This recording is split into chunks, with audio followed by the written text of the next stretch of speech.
Assalamualaikum warahmatullahi wabarakatuh. Innal hamdalillah nahmaduhu wa nasta'inuhu wa nastaghfiruh wa na'udzu billahi min syururi anfusina wa sayyiati a'malina. May yahdihillahu fala mudhillalah wa may yudlil fala hadiyalah. Asyhadu an la ilaha illallah wahdahu la syarikalah wa ashhadu anna Muhammadan abduhu wa rasuluh.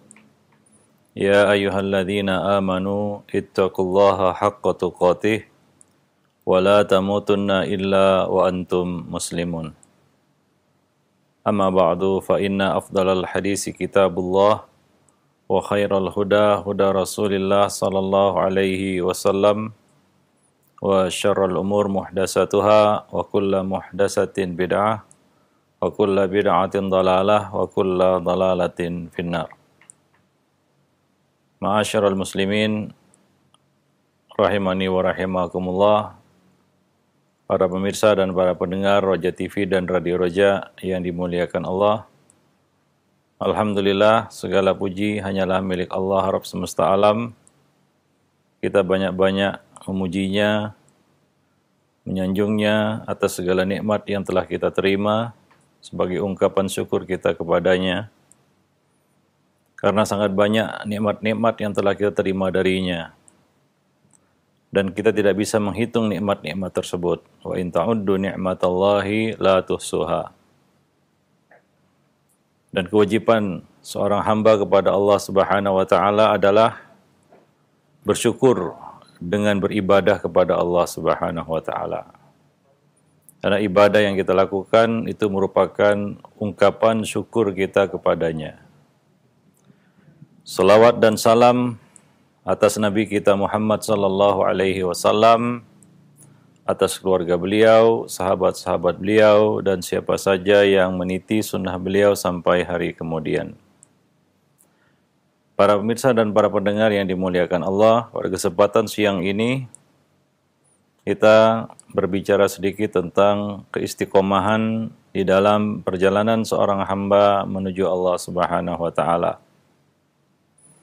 Apa yang perlu dilakukan oleh seorang hamba untuk dapat tetap istiqomah, konsisten di dalam perjalanannya menuju Allah. Karena kita semua dalam perjalanan menuju Allah Subhanahu wa taala. Siapa saja yang ingin meraih kebahagiaan di kehidupan berikut, yaitu kehidupan akhirat, tentu saja harus menggapai keistiqomahan di kehidupan di dunia. Dan dalam menggapai tujuannya itu, dia tidak akan bisa mewujudkan keistiqomahan tersebut kecuali dengan dua perkara. Ada dua hal yang perlu dia penjarakan agar dia bebas berjalan menuju Allah Subhanahu wa taala, tidak terganggu, tidak terhalang. Karena dua hal ini, dua perkara ini wajib dia penjarakan dan jangan dia lepas. Karena kalau dia lepas maka akan memangsa dirinya sendiri. Dua perkara yang harus dia penjarakan itu, yang pertama adalah memenjarakan hati untuk tetap pada pencariannya dan pencapaiannya menuju Allah Subhanahu wa taala. Serta menahan hati itu agar tidak berpaling ke kanan dan ke kiri, menoleh kepada selain Allah Subhanahu wa taala. Dan memenjarakan hati bukanlah perkara yang mudah, karena dia berbolak-balik. Dalam bahasa Arab dia disebut al-qalbu, karena dia selalu berbolak-balik, yataqallabu, dan kita dapat merasakan berbolak-baliknya hati itu dengan berbagai macam kehendak, keinginan, tujuan yang muncul di dalam hati. Hari ini kita ingin A, besok kita ingin B. Hari ini kita berhasrat untuk meraih satu tujuan, besok kita berpaling ke tujuan yang lain. Itulah berbolak-baliknya hati yang kata Nabi sallallahu alaihi wasallam, "Qulubu bani Adam baina usbu'aini min asabi'ir rahman." Hati manusia, anak Adam, di antara dua jari dari jari-jari Allah Subhanahu wa taala, yuqallibuha kaifa yasha. Allah Subhanahu wa taala membolak-balikkan hati itu menurut kehendaknya, menurut kehendak Allah. Sesuatu yang telah Allah Subhanahu wa taala takdirkan. Hati itu akan mengarah kepada apa yang Allah arahkan. Tapi tentunya semua ada sebab akibatnya. Kenapa hati melenceng? Kenapa hati berbalik? Itu ada sebabnya. Karena kita tidak bisa lepas dari itu. Maka perkara pertama yang harus dipenjarakan oleh seorang hamba adalah hatinya sendiri. Ada sebuah doa yang diajarkan Nabi SAW agar dapat mengendalikan hati, yaitu doa yang diriwayatkan kepada kita secara sahih. Doa ini diajarkan Nabi dan doa ini disebutkan bahwa doa yang paling banyak dibaca Nabi SAW, yaitu ya muqallibal qulub tsabbit qalbi ala dinik. Ya Allah yang membolak-balikkan hati, teguhkanlah hatiku di dalam agamamu, di atas ketaatan kepadamu. Ala dinik, ala ta'atik, di atas ketaatan, di atas agama. Tidak berpaling kepada perkara-perkara yang dimurkai Allah Subhanahu wa taala. Tidak berbelok ke kanan dan ke kiri dalam perjalanannya menuju Allah Subhanahu wa taala. Ini doa diajarkan Nabi kepada para sahabat, hingga para sahabat bertanya kepada Nabi, "Ya Rasulullah, apakah engkau mengkhawatirkan kami?" Nabi menjawab, "Ya, karena hati anak Adam di antara dua jari dari jari-jari Allah." Artinya, para sahabat yang hatinya adalah hati terbaik setelah hati Muhammad sallallahu alaihi wasallam, sebagaimana disebutkan oleh Abdullah bin Mas'ud, sesungguhnya Allah melihat hati para hamba dan Allah mendapati hati yang paling baik adalah hati Muhammad sallallahu alaihi wasallam. Maka Allah memilih beliau untuk mengemban risalahnya. Kemudian Allah melihat hati setelah hati Muhammad sallallahu alaihi wasallam, dan Allah dapati hati yang terbaik setelah hati Muhammad sallallahu alaihi wasallam adalah hati para sahabat beliau. Maka Allah memilih mereka untuk menyertai Rasulullah sallallahu alaihi wasallam, untuk menampingi beliau di dalam menegakkan risalah Allah dan menyampaikan risalah Allah Subhanahu wa taala. Jadi hati para sahabat itu adalah hati-hati yang terpilih. Namun begitu pun, walaupun demikian, Nabi SAW mengkhawatirkan karena hati manusia di antara dua jari dari jari-jari Allah Subhanahu wa taala. Seseorang tidak boleh merasa aman dari itu. Dia harus tetap mengawal hatinya, terutama di dalam perjalanan menuju Allah Subhanahu wa taala. Karena ketika seorang hamba lengah sedikit saja, maka syaitan mengincar hati manusia itu. Karena syaitan tahu, iblis tahu, paham betul bahwa panglima dari tubuh manusia itu adalah hatinya. Apabila panglima telah memerintahkan lakukan begini, maka semua akan mengikuti. Itulah kedudukan hati dalam tubuh manusia. Dan iblis tahu betul itu, seperti yang telah dia lakukan terhadap bapak kita Adam alaihi salam. Allah Subhanahu wa taala juga telah mengingatkan kepada kita semua anak Adam bahwa yang disasar oleh iblis dan bala tentaranya adalah hati manusia. Alladzi yuwaswisu fi sudurin nas. Yang membisikkan was-was ke dalam hati manusia. Sudur ay qulub, sebagaimana disebutkan di dalam buku-buku tafsir. Dada manusia maksudnya adalah hati manusia. Itulah yang disasar oleh iblis untuk melumpuhkan anak Adam, seperti yang telah dilakukan oleh iblis terhadap kedua orang tua manusia, yaitu Adam dan istrinya. Fawaswasa ilaihim syaitan. Syaitan membisikkan waswas kepada keduanya dan menyuruh keduanya untuk melakukan sesuatu yang dilarang Allah Subhanahu wa taala, yaitu mendekati pohon yang terlarang untuk didekati. Dan pada akhirnya Adam melanggar perintah Allah Subhanahu wa taala. Hati Adam tergoda untuk mendekati. Bahkan lebih jauh dari itu, Adam memetik buahnya. Bahkan lebih jauh dari itu, Adam memakan buah tersebut, yang menyebabkan aurat keduanya tersingkap. Coba lihat langkah-langkah khutuwat yang dilakukan oleh iblis. Maksiat akan melahirkan maksiat yang berikutnya. Dan itu yang terjadi. Allah melarang Adam untuk mendekati pohon itu. Wala taqraba hadhihi syajarah. Jangan kalian berdua mendekati pohon itu. Larangannya adalah mendekati. Tapi apa yang dilakukan oleh Adam itu jauh lebih dari itu, yaitu memakan buah itu. Artinya mendekati, memetik dan memakannya. Begitulah ya jatuhnya seorang hamba di dalam maksiat. Ya, ketika hati sudah tergoda, hati sudah takluk, maka hati akan memerintahkan untuk melakukan sesuatu yang lebih jauh daripada yang dilarang Allah Subhanahu wa taala. Dan kalau kita perhatikan jatuhnya seorang hamba dalam maksiat, ya seperti itu. Ya, dia tidak membayangkan bahwa dia akan jatuh dalam maksiat yang lebih jauh daripada yang dipikirkannya sebelumnya ketika melanggar satu larangan Allah Subhanahu wa taala.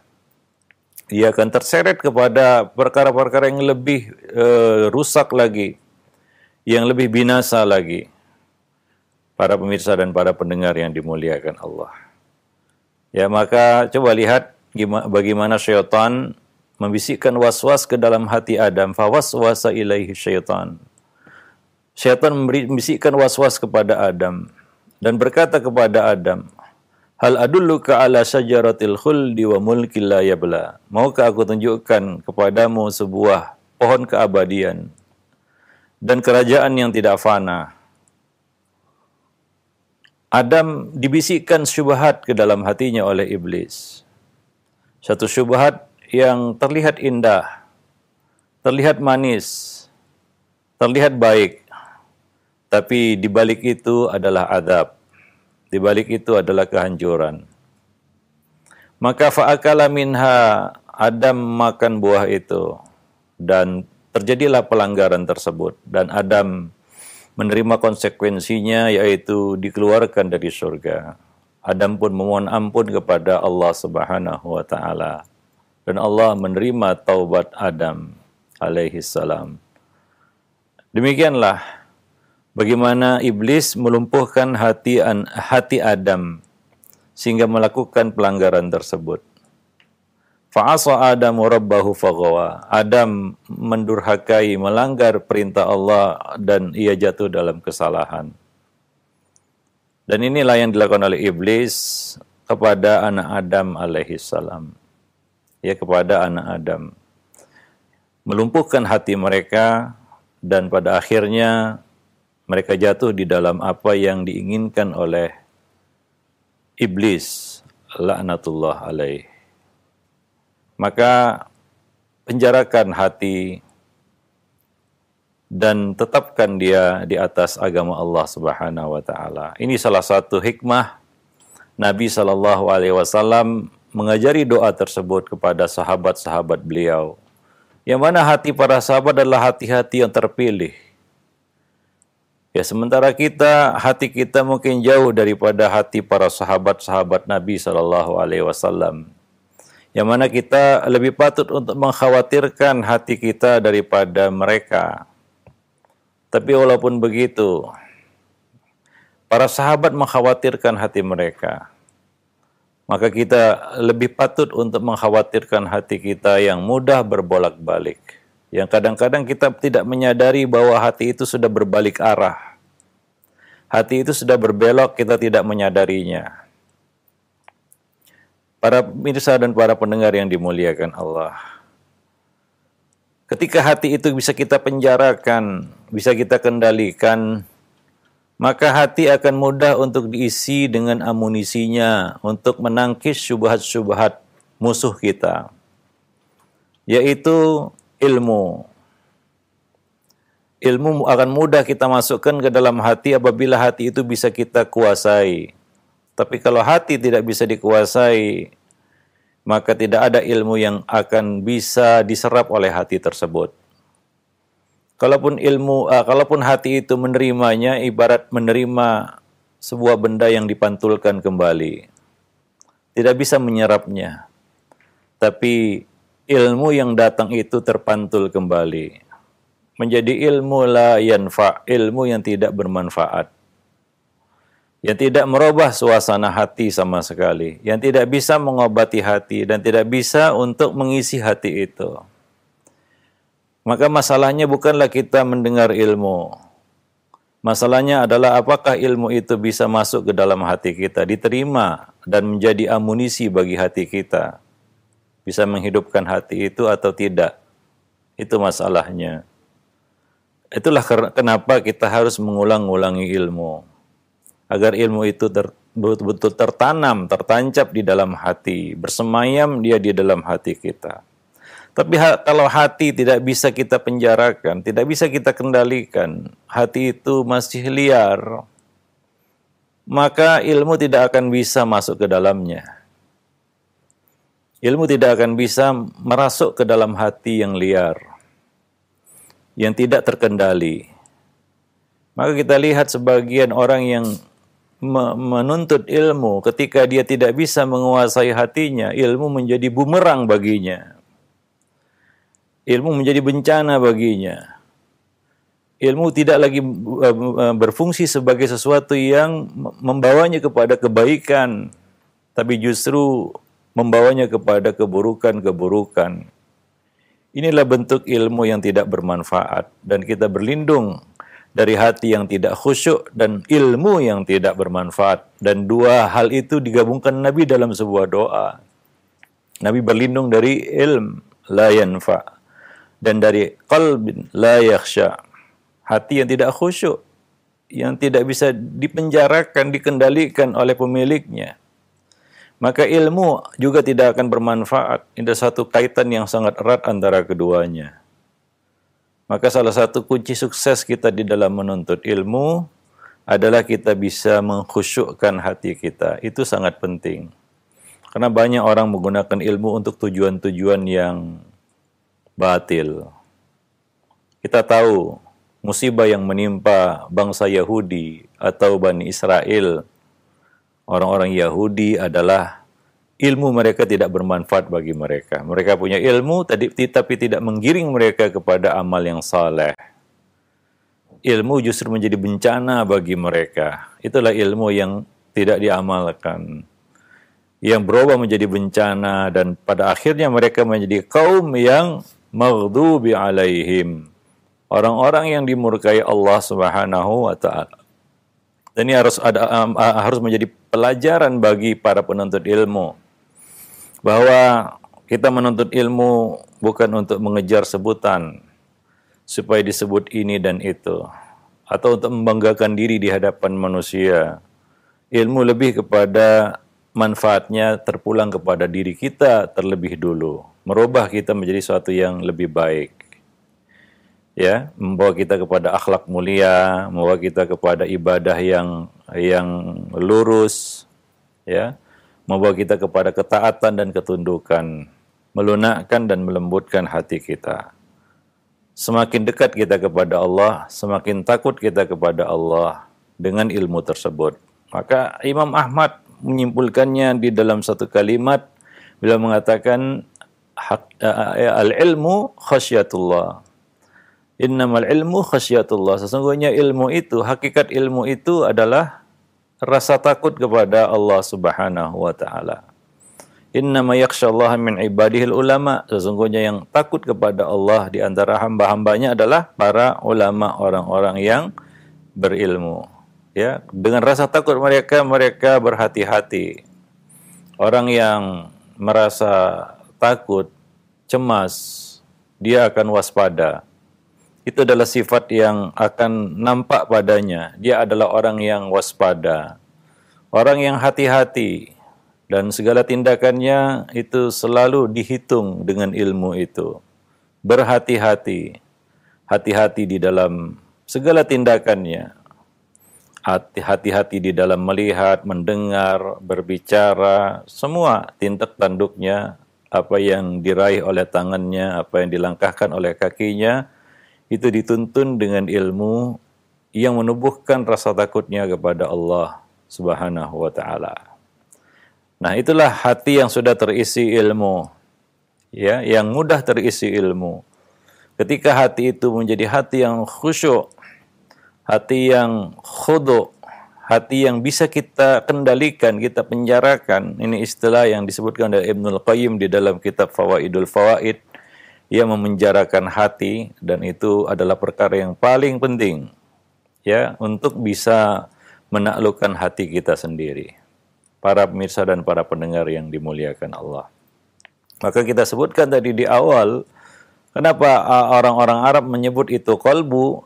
Karena dia yataqallabu, ya, dia selalu berbolak-balik, ya, banyak sekali keinginan-keinginan yang muncul di dalamnya, dan itu yang kita hadapi setiap hari.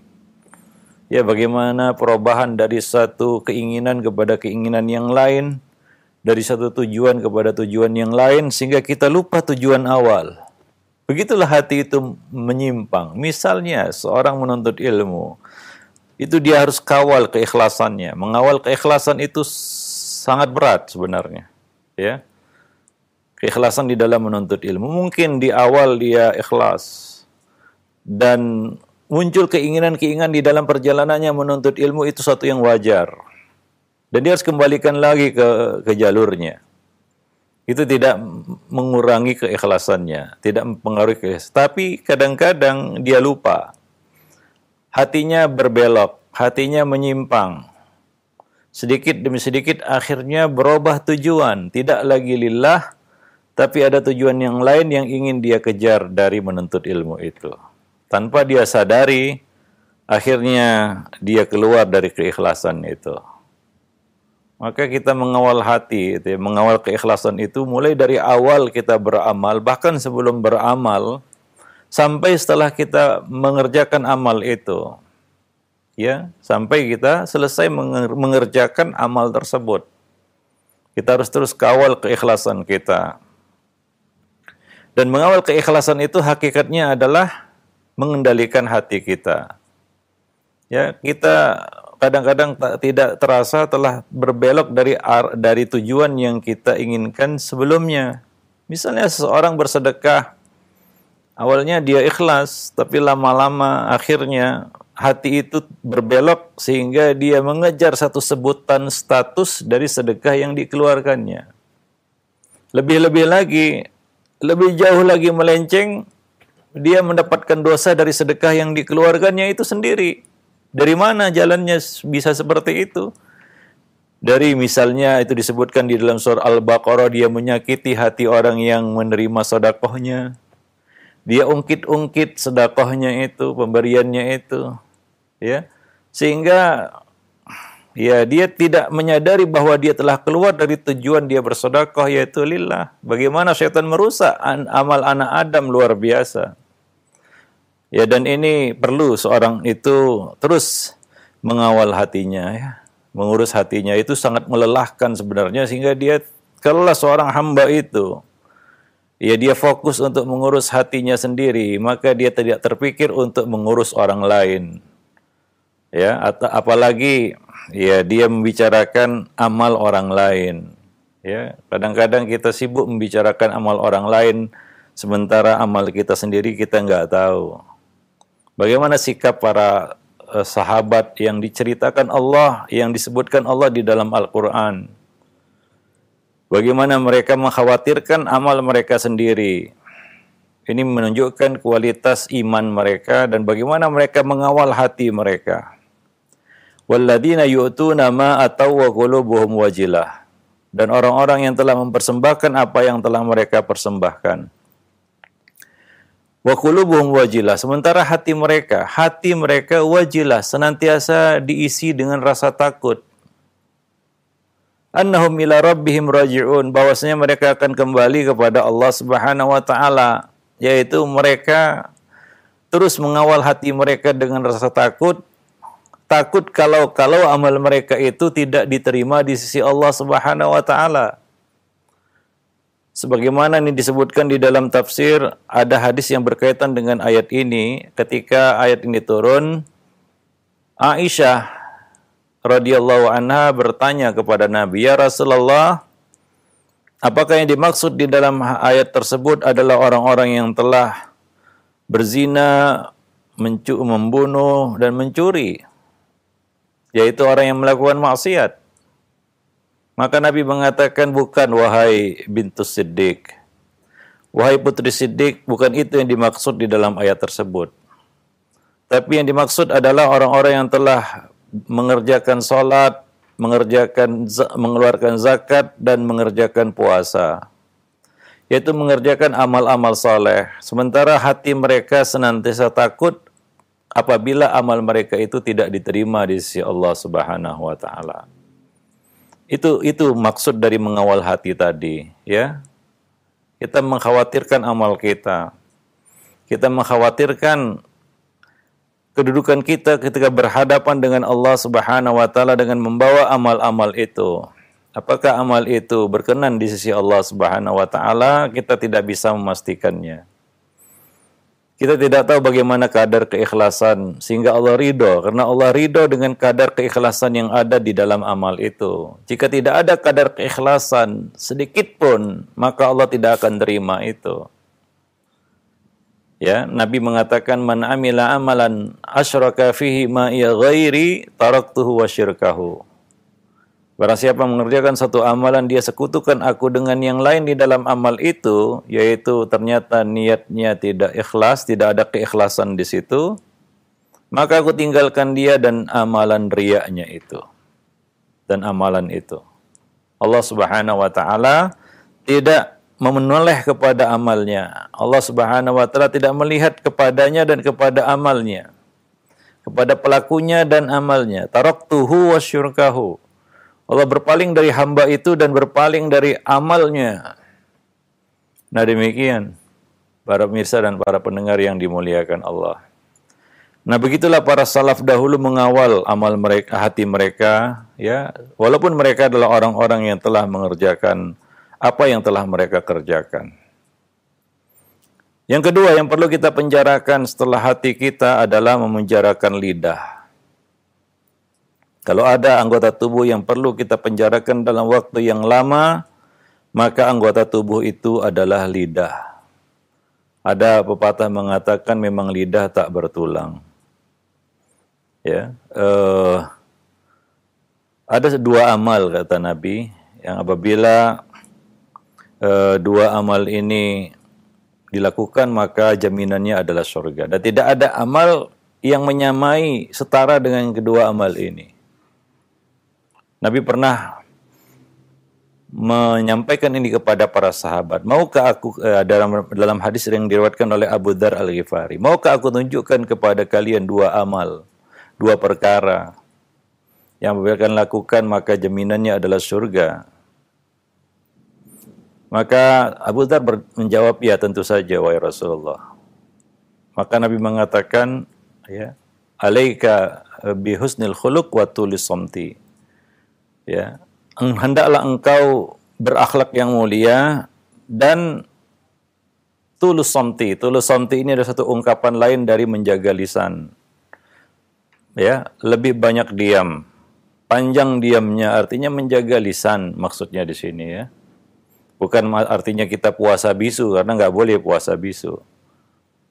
Artinya adalah menjaga lisan, ya.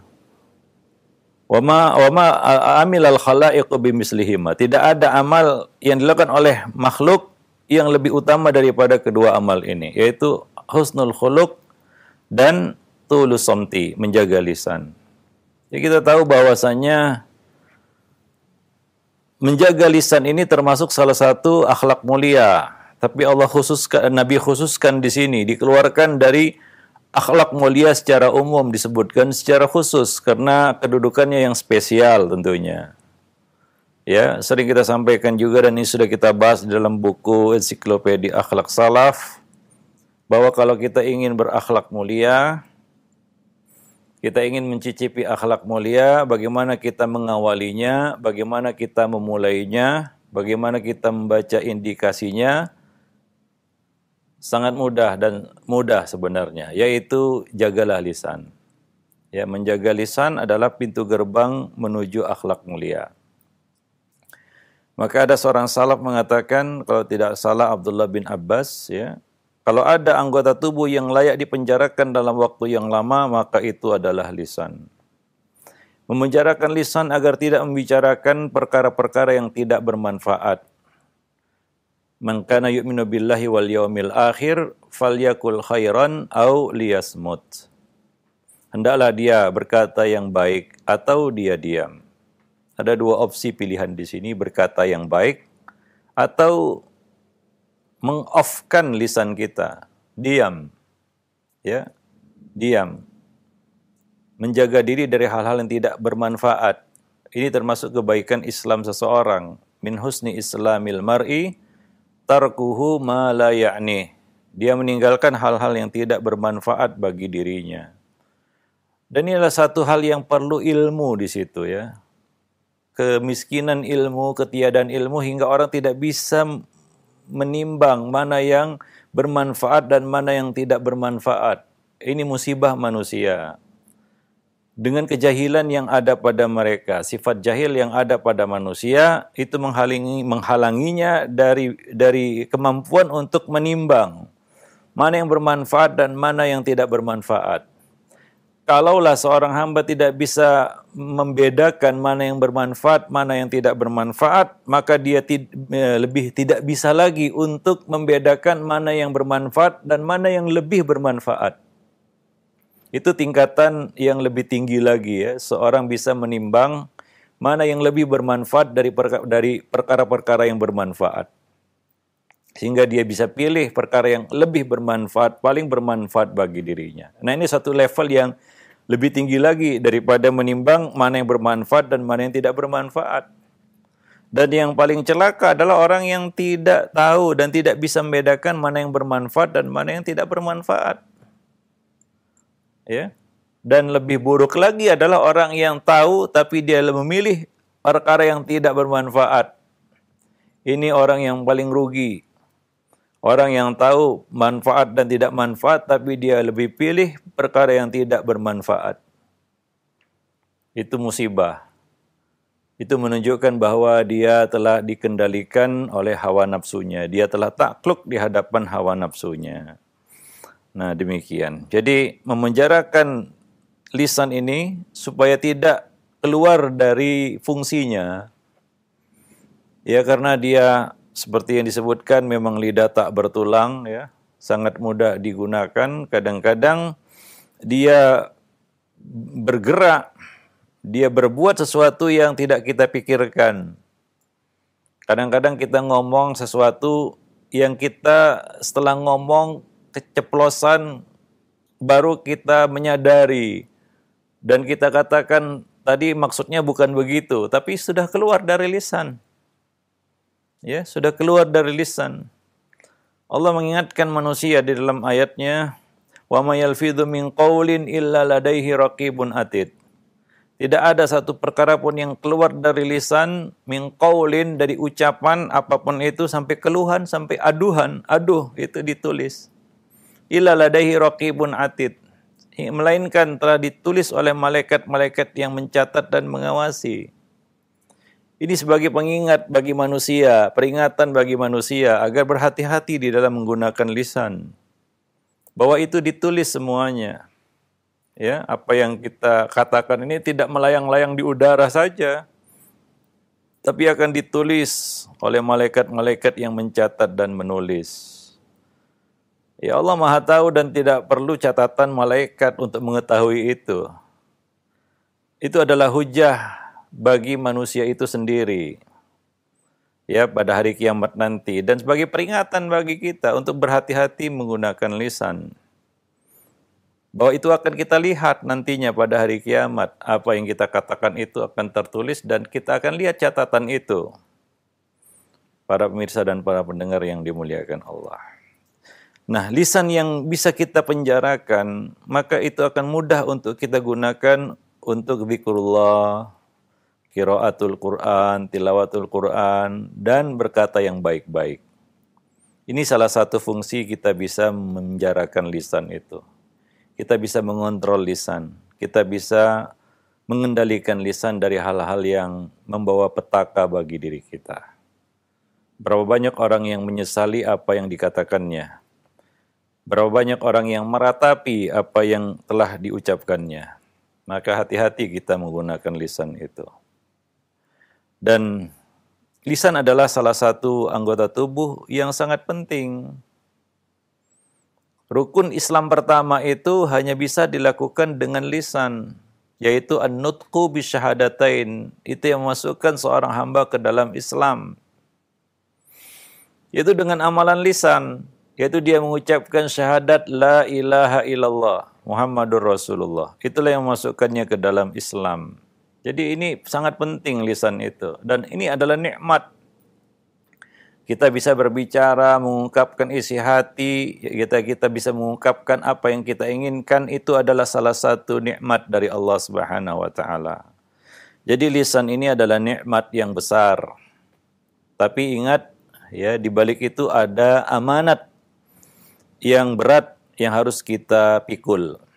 Dan amanat itu akan dipertanggungjawabkan nanti di hadapan Allah Subhanahu wa taala. Apabila seorang hamba tidak sabar terhadap kedua penjara ini, lalu ia pun melarikan diri dari keduanya menuju ruangan yang dipenuhi syahwat, maka ia akan berakhir dalam penjara yang mengerikan saat meninggalkan dunia nanti. Ya, maka ini kalau dikatakan dunia sijnul mu'min wa jannatul kafir, dunia itu adalah penjara bagi orang-orang mukmin dan sorga bagi orang-orang kafir. Ya, makna penjara di sini salah satunya adalah ya itu tadi, memenjarakan dua hal ini. Dan itu penjara bagi seorang hamba itu di dunia, sijnul mu'min. Penjara bagi seorang mukmin. Dia memenjarakan hatinya, dia memenjarakan lisannya hingga tidak liar hatinya dan tidak kita katakan liar juga lisannya. Ya, sehingga dia bisa mengendalikan dua perkara itu karena dia bisa memenjarakannya, dan itu memang sangat berat. Memenjarakan hati dan memenjarakan lisan adalah perkara yang berat. Dan iman itu adalah sesuatu yang selaras antara apa yang diucapkan dengan lisan dan apa yang ada di dalam hati. Itu hakikat iman. Selaras antara apa yang dikatakan dan apa yang ada di dalam hati. Nifaq adalah kebalikannya. Enggak selaras apa yang ada di dalam hati dengan apa yang diucapkan dengan lisan. Para pemirsa yang dimuliakan Allah, nah itulah dia dua perkara yang perlu kita penjarakan untuk dapat menjaga keistiqomahan kita di dalam perjalanan menuju Allah Subhanahu wa taala. Mudah-mudahan apa yang kita sampaikan ini bermanfaat bagi kita semua, khususnya bagi saya. Dan lebih dan kurang saya mohon maaf. Aqulu qauli hadza astaghfirullah li wa lakum lisairil muslimin innahu huwal ghafurur rahim. Nah, jazakallahu khairan wa barakallahu fikum Ustaz atas penyampaian materi yang sangat bermanfaat sekali di kesempatan ini berkaitan dengan istiqomah. Baik, khotbah Islam azakumullah, silakan bagi Anda yang ingin bertanya secara langsung. Untuk pertanyaan pertama, kami coba angkat dari pesan singkat di kesempatan ini. Assalamualaikum warahmatullahi wabarakatuh, Ustaz. Sebagian orang melanggar larangan Allah seperti merokok, membuka aurat di depan umum bagi wanita, atau tidak memakai jilbab, Ustaz. Apabila ditegur untuk meninggalkannya, dengan ringan ia menjawab, iman itu letaknya di dalam hati dan Allah tidak melihat rupa tubuh kita, akan tetapi Allah melihat hati kita. Bagaimana cara menyikapi orang seperti ini, Ustaz? Syukur. Ya, ini salah satu contoh orang yang tidak bisa memenjarakan hatinya sebenarnya. Dia tidak mengenal hatinya, ya dia tidak mengetahui kondisi hatinya sendiri. Lalu dia mengandalkan hatinya, ini sangat aneh. Ya. Para pemirsa dan para pendengar yang dimuliakan Allah. Dia begitu percaya dengan hatinya, sementara apa yang muncul di dalam tindak tanduknya bertentangan sebenarnya dengan apa yang diinginkan oleh hati. Ya. Pelanggaran yang dilakukannya itu adalah salah satu perintah hatinya. Ya, hatinya yang memerintahkan. Dia tidak mungkin melakukan itu, dia buka aurat nggak sadar begitu ya, nggak diperintahkan oleh hati. Atau hati memerintahkan dia untuk berjilbab sementara anggota tubuh mengingkari hati itu tidak mungkin. Ya, hatilah yang menyuruhnya untuk mengerjakan itu. Ya, dia hingga dia merokok misalnya ataupun menampakkan auratnya itu atas dasar kerelaan hatinya. Dia melakukan itu bukan mengigau tentunya ya. Wah, saya mengigau, saya buka aurat ini, nggak ada keinginan hati saya seperti ini, itu tidak mungkin ya. Nah, demikian. Ya, kecuali orang gila, jadi sudah tidak ada korelasi antara perbuatannya dengan hatinya. Kalau ini ya orang normal ya pasti ada korelasi antara hati dan perbuatannya. Para pemirsa dan para pendengar yang dimuliakan Allah. Jadi orang-orang seperti ini orang-orang tertipu dengan hatinya sendiri sebenarnya. Akan lebih ringan baginya untuk dia mengakui bahwasanya hatinya sebenarnya tidak menyuruhnya seperti ini, tapi dia melangkahi itu. Ya, dia sadar bahwa dia tidak bisa mengendalikan hatinya. Daripada dia mengatakan bahwa ini adalah keinginan hati saya sebenarnya. Ya, nah demikian. Ya, jadi ya, itulah hati salah satu bentuk ya, salah satu contoh. Ya, hati yang tidak terisi dengan ilmu tadi, yang melahirkan khasyatullah, rasa takut kepada Allah. Bahkan hati seperti ini, hati yang tidak terisi dengan ilmu yang melahirkan khasyatullah ini menjadi satu hati yang ya kita katakan hati yang tidak punya rasa malu lagi. Ya, dia bangga dengan maksiat yang dia kerjakan. Ya, dia merasa pede kata orang sekarang, percaya diri dengan maksiat yang dia lakukan. Ya, dan dia katakan inilah hati saya sebenarnya baik katanya. Ya, nah luar biasa ini. Nanti akan kita bahas selanjutnya ya. Dalam buku yang akan kita bahas rutin setelah ini nanti akan kita bahas kitab Talbis Iblis. Ini adalah pengantar sebenarnya ya.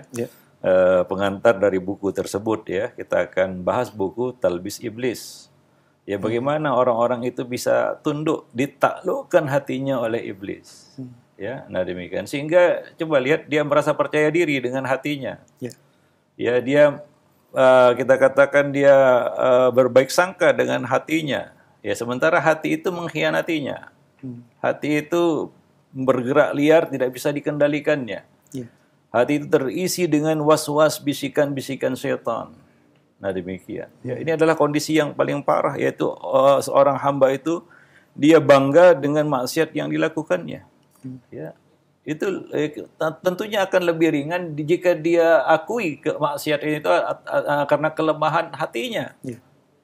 Artinya satu titik di mana dia mungkin akan berbalik untuk memperbaiki amalnya. Tapi kalau dia bangga dengan maksiat yang dilakukannya dan tidak ada niat untuk kembali ke jalan yang benar, ya ini ya kita katakan orang yang tertipu dengan hatinya. Nah demikian. Ada orang yang sadar hatinya tidak bisa dia kendalikan. Nah, mungkin dia sadar dan kembali kepada jalan yang benar. Tapi kalau orang yang tertipu dengan hatinya dan dia mengandalkan hatinya sementara hati mengkhianatinya, nah ini satu hukuman yang terberat ya. Hukuman yang paling berat yang Allah Subhanahu wa taala berikan kepada seorang hamba adalah Allah Subhanahu wa taala membuat hatinya keras. Ya, sehingga ya dengan kerasnya hati itu dia akan semakin jauh dari Allah Subhanahu wa taala. Itu hukuman terberat yang Allah berikan kepada seorang hamba, yaitu Allah mengeraskan hatinya. Ya, sehingga tidak ada jalan untuk kembali kepada Allah Subhanahu wa taala. Tidak ada hukuman yang lebih berat dari itu di dunia.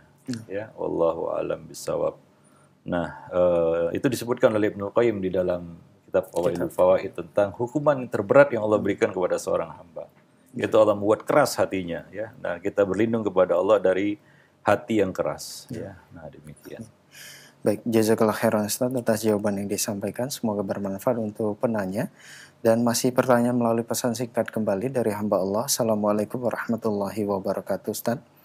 Apabila seseorang ingin melakukan maksiat kepada Allah dan masih direncanakan di dalam hati dan belum terrealisasikan, apakah bisikan untuk berbuat maksiat dalam hati akan ditulis sebagai dosa dan dihisab juga nanti di akhirat? Syukur. Ya, tentunya tidak, ya. Apa yang terlintas dalam hati itu belum ditulis sebagai sebuah dosa. Ya. Lintasan-lintasan mungkin akan ada dia. Itulah waswas syaitan.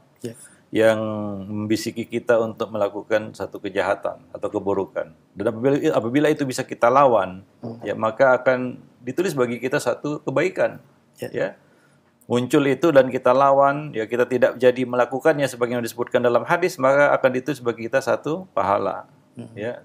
Karena meninggalkan kemaksiatan itu adalah suatu kebaikan juga. Dan itu tidak mudah, ya. Nah, seperti 3 orang yang mengandalkan amal solehnya ketika terkurung dalam goa, ya, ada 3 orang, ya, yang dalam satu perjalanan itu diceritakan di dalam hadis, mereka bertiga ini terkurung di dalam goa dan masing-masing mengandalkan amal soleh mereka yang ikhlas. Ya, salah satu dari ketiga orang ini berdoa, ya Allah, dulu aku pernah memiliki seorang keponakan yang saudara sepupu yang cantik dan lain sebagainya, dan tergoda dengan kecantikannya, hingga satu ketika dia kesulitan ekonomi, terhimpit hutang dan tidak ada satu yang bisa menebus ya dirinya dari hutang itu, maka ia minta dirinya, kan begitu, ya, karena dia juga suka dengan wanita tersebut. Nah, ketika dia sudah berada dalam posisi yang siap untuk melakukan dosa, dia ingat Allah dan dia tidak jadi melakukan itu. Bayangkan, ini sudah bukan kehendak hati lagi, memang sudah ada niatan untuk itu. Tapi dia tidak jadi melakukannya karena takut kepada Allah. Maka itu adalah amal soleh yang dia andalkan waktu itu, ya, untuk menyelamatkannya dari apa? Dari suatu musibah, bencana. Dan dengan itu Allah membukakan sedikit pintu gua tersebut. Nah, ini salah satu di antara orang yang selamat dari gua itu, ya, mengandalkan amal solehnya itu menahan diri dari maksiat, yaitu di situ adalah zina. Ya. Dia menahan diri dari itu. Jadi meninggalkan maksiat itu adalah satu amal soleh. Nah, demikian para pemirsa dan para pendengar yang dimuliakan Allah. Maka kalau masih terlintas di dalam hati dan belum diucapkan, dan belum diamalkan, maka belum ditulis sebagai sebuah dosa. Nah, tapi kalau sudah diucapkan dan sudah dilakukan, maka itu akan menjadi suatu dosa. Ya, nah, ditulis satu dosa dari itu. Nah, itu perbandingan antara kebaikan dan keburukan. Ya, tidak jadi melakukan suatu kemaksiatan, itu ditulis pahala. Ya, nah demikian. Ya, meniatkan satu amal soleh itu tulis satu pahala. Dilakukan 10 kali lipat, ya, dilipat gandakan 10 kali lipat. Itu antara dosa dan pahala. Ya, sebenarnya Allah itu sayang kepada hamba-hambanya. Kalau masih berat juga timbangan dosanya, itu memang dia benar-benar jahat, ya, tentunya, ya. Ya, karena perbandingannya dia lakukan 10 dosa itu sama dengan dia melakukan satu kebaikan. Itu perbandingannya lah, kita kata. Itu kalau kebaikannya tidak dilipat gandakan. Kalau dilipat gandakan itu sampai 700 kali lipat. Ya, demikian, ya, timbangan antara pahala dan dosa. Dan kalau ada orang yang timbangan dosanya lebih berat, ini memang luar biasa. Dia mengisi mungkin hidupnya dengan dosa dan maksiat, ya, sepanjang hidupnya. Nah, demikian. Wallahu a'lam bishawab. Baik. Jazakallah khairan Ustaz atas jawaban yang disampaikan. Semoga bermanfaat untuk penanya. Dan masih pertanyaan melalui pesan singkat kembali dari hamba Allah di Bogor. Assalamualaikum Ustaz. Apakah tidak bergaul dengan banyak orang yang keadaan agamanya tidak diketahui meskipun dia seorang muslim? Apakah ini bagian dari bentuk menjaga istiqomah Ustaz? Mohon nasihatnya. Ya, salah satu perkara yang perlu kita jaga adalah lingkungan dan pergaulan. Ya, itu perlu kita jaga. Banyak orang-orang yang jatuh di dalam kemungkaran, kemaksiatan, dosa, maksiat itu karena pengaruh dosa dan pengaruh lingkungan dan pergaulan. Ya. Nah, seperti seorang yang menyesali dirinya pada hari kiamat, wa yauma ya'uddu dzalimu 'ala yadayhi, ya, seorang yang zalim yang menggigit kedua tangannya, 10 jarinya, menyesali apa yang telah dilakukannya. Apa yang dilakukannya, dia telah salah memilih pergaulan, ya. Ya, nah demikian. Karena salah dia memilih pergaulan, ya. Dia menyesali telah berkenalan dan bertemu dengan si fulan yang telah menyesatkannya dari zikrullah, ya, dari apa? Dari Al-Qur'an dan sunnah, ya, dari kebaikan. Nah, jadi banyak orang-orang yang tersesat, jatuh dalam keburukan itu pengaruh lingkungan dan pergaulan. Maka kita harus perhatikan lingkungan dan pergaulan. Apa kata Nabi? La tusahib illa mu'minan. Jangan kamu bersahabat kecuali dengan orang mukmin. Ya, demikian juga Nabi mengatakan al-mar'u ala dini khalili, falyanzur ahadukum may khalil. Hendaklah seorang itu menadhar, memperhatikan, memeriksa, ya, menyeleksi, ya, khalilih, teman dekatnya. Kenapa? Ya, karena teman dekat ini akan mempengaruhi seseorang. Karena seorang itu berada di atas agama, kebiasaan, ya, akhlak, perilaku teman dekatnya. Nah, demikian. Jadi Nabi perintahkan kita untuk menadhar itu. Ya, dan merupakan kewajiban kita untuk memilah dan memilih teman. Itu kewajiban. Ya.